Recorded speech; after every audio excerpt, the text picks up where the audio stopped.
Hi everyone, today's video is going to be my build for the Diecast Mafia's Big Rig / War Rig challenge. As you can see on the turntable, we have a Hot Wheels Fuel on Fire,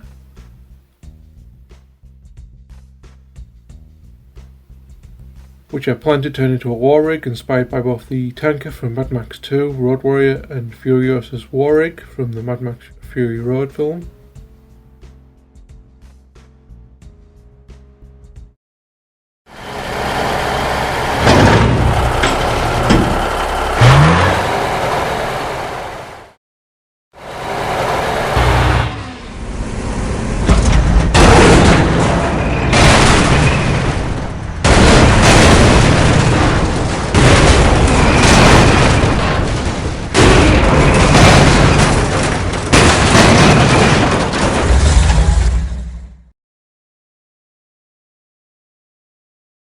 So for disassembling the casting, I put all the chrome parts into a jar of bleach. Once they're completely dechromed, I need to remove them with some pliers off camera and then wash the parts in some warm soapy water, just because you don't want to get bleach in your hands. And here we have the rig completely dechromed. Looks pretty cool as it is. But I plan to switch the cab out with the one from this pickup truck. This is a Zuru Metal Machines Buffalo, which I've already jeweled out and dechromed. So I'm going to use my jeweler saw to cut this thing in half off camera. Here's a quick little look of how they look together before I start gluing things in place. So I use super glue to attach the truck's tow hatch section to the base plate because that's metal.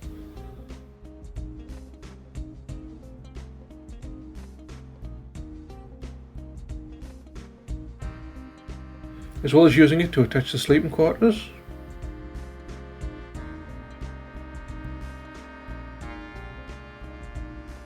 Now I need to cap this section off, so I'm going to use this very thin clear plastic that I use for windows when I'm making buildings.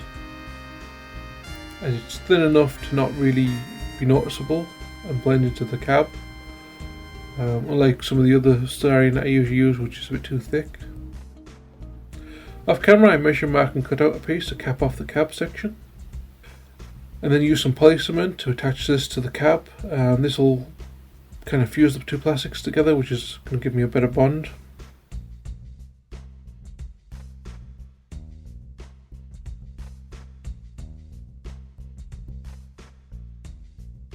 Next I grab this plough from my bits box, which is from one of those Hot Wheels advent calendars. I've attempted to use this in several other builds before but never did use it, hence why it's kind of been chopped up already. We're just going to super glue this to the front like so. But first I want to remove this front grille. There's no need to remove this, but I do want to take it because you're never going to see it, and it'd be quite handy to put in my bits box for a future build. Now we just glue the plough into place.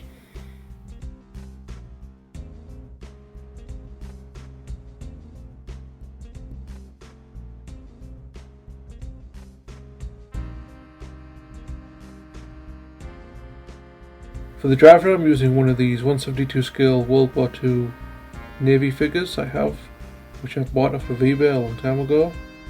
As usual, it looks like he's not going to fit in there unless we take off his legs, so I break out the sprue cutters and remove his legs.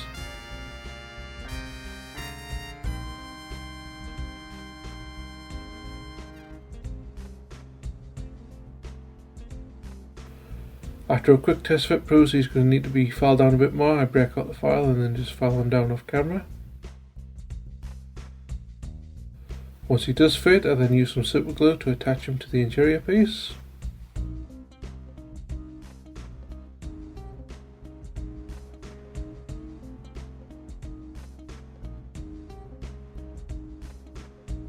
Next I take some L-shaped styrene to make a platform for the interior piece to attach to.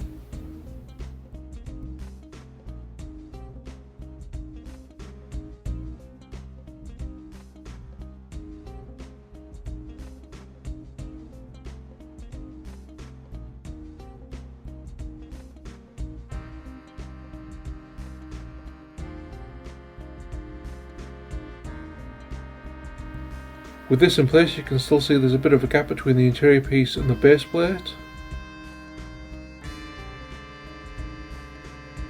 So I used some flat styrene strips to fill those gaps.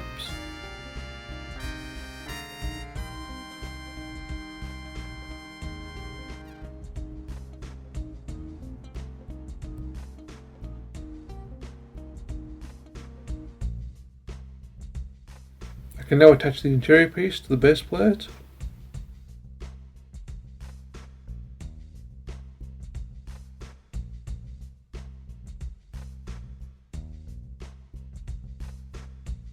Now into the exhaust. As you can see from the original cab, it had these smokestacks, but the pickup truck had these side pipes. So I'm going to use some styrene rod and I'm going to combine the two. First I use my needle nose pliers to bend the end into shape. After a bit of trimming it fits into place. Then bend the end to give it a bit more of a unique design and then cut it.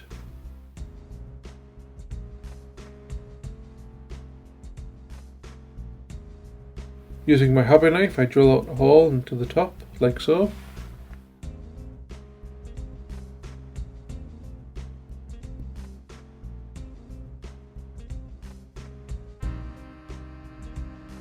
Off camera I make another exhaust, and then using some square styrene rod I make a little bracket that clips to the cab. After attempting to do the same for the other side, it didn't come out as uniformed as I would have liked, so in the end I trimmed them down so they'd look more uniformed. Now to armour up the wheels. For this I'm just going to use my old drawing pin technique. First I remove the pin with my sprue cutters and then I carefully glue it into place. And then I carefully glue it into place. For the rear wheels I cut up some square styrene rod to make a frame for some wheel covers.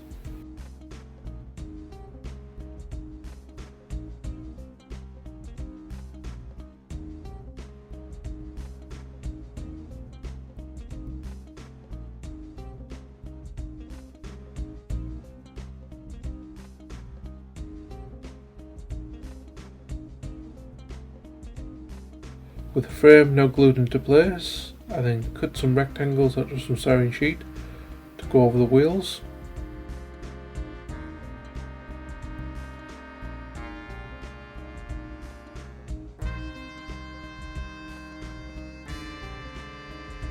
I wasn't quite happy with how plain these looked, so I ended up adding some more detail using some smaller square styrene rod to give it some more detail.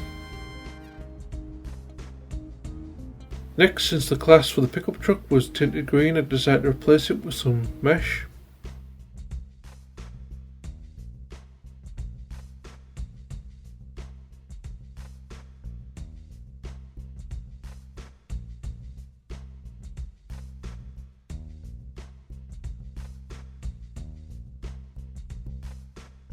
As a finishing touch to the truck, I decided to fill this gap in the plough using some liquid green stuff, which I'm going to sand down off camera once it's dried.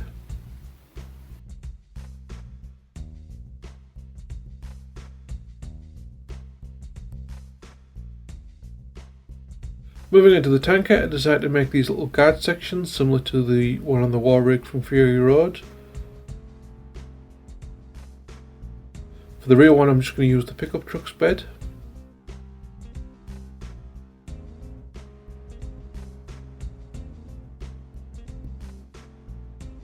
For the front I plan to use this Zuru Metal Machines The Beast, which you might remember me building one of these recently, which was actually called the Epic. For some strange reason Zuru changed the name of their castings every time they changed the paint job. So I'm going to cut the front section of this casting off and then just use the rear section's walls. And I'm just going to do this off camera with my jeweler's saw. With the pieces cut I glue them to the tanker.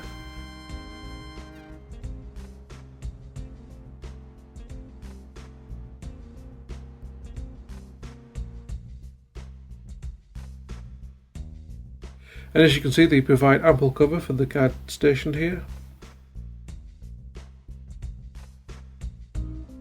I decided to only use the fenders of the pickup truck's bed and cut the tailgate off camera.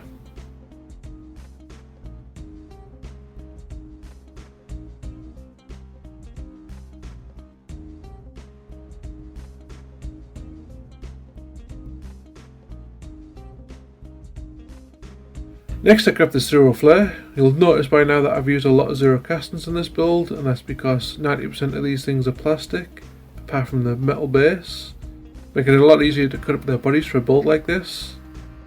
I plan to cut off the rear section of this car and add it to the back, similar to the one on the back of the tanker in Mad Max 2. Doing this with all metal casting would have been a lot more difficult. So off camera I'm able to cut this thing in half using my jeweler's saw. And now I just need to assemble the pieces together.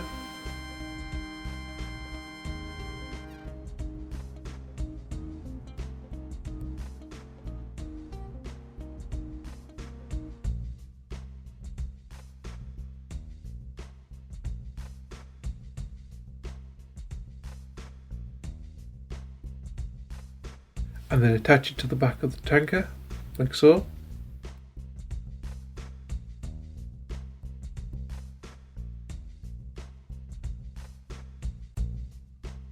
Next I want to cover up the wheel wells, so again reusing some of that clear thin plastic from before. I draw out the wheel well shape and then cut it off camera.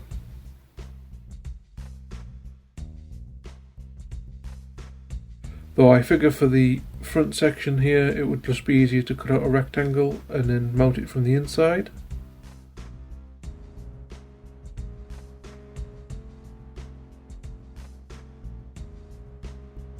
Next I need to fill the wheel arches of the tail guards compartment. First I cut some rectangles out of some styrene and then glue them in place to fill the holes in the base plate.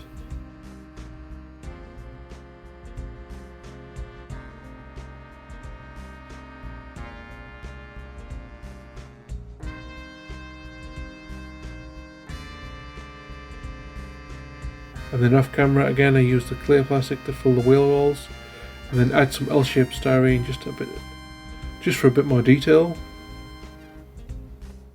I also fill in the post hole in the base off camera. For the finishing touch I use this 00 gauge barbed wire to go along the sides to prevent a boredom party like they did in Mad Max 2.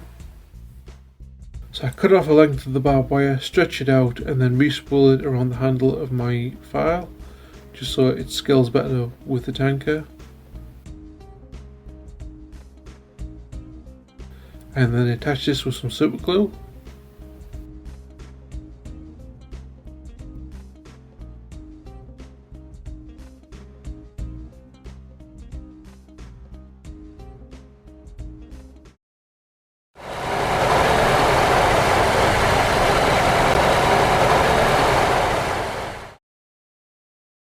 Onto the painting, I use some Revell Aquacolor Aluminium to paint the tanker and some other stainless steel parts. For the engine and the plough and some other bare metal parts I use Revell Aquacolor Metallic Steel. For the pickup cab I use some Revell Aquacolor Light Blue.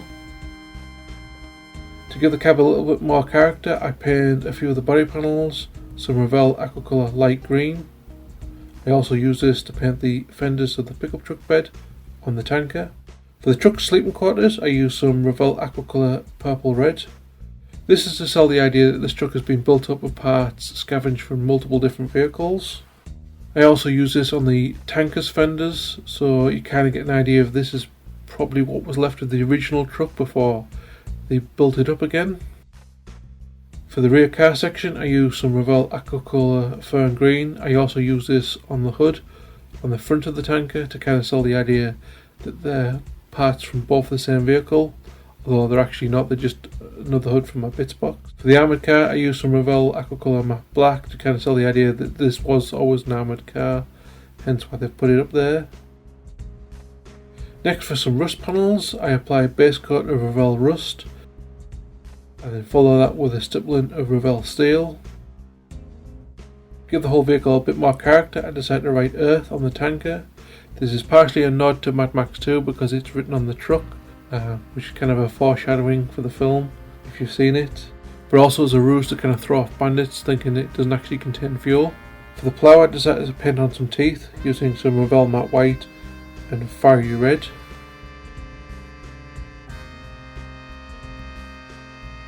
Then finally I apply a homemade wash to kind of blend everything together and give it that nice dirty wasteland look.